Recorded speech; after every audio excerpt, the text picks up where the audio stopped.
Oh, aspaltado na pala mga paps, oh. Ang bilis.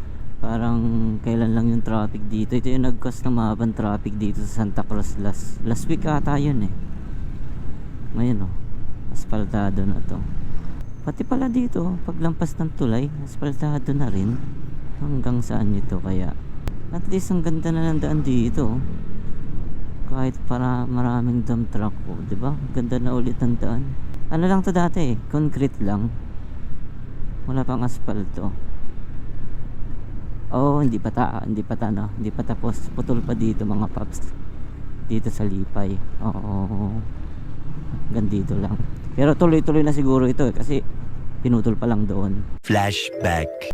Iwan tayo ng bakas dito mga paps. Dito lang, malapit lang sa ito, school ng Malabago. Kakalampas lang natin ng Arco. Simplihan lang natin dito mga paps. Ito, itong sticker tsaka pampagod vibes mga paps, lagay natin dyan. Dito sa Malabago mga paps. Bago natin end yung video.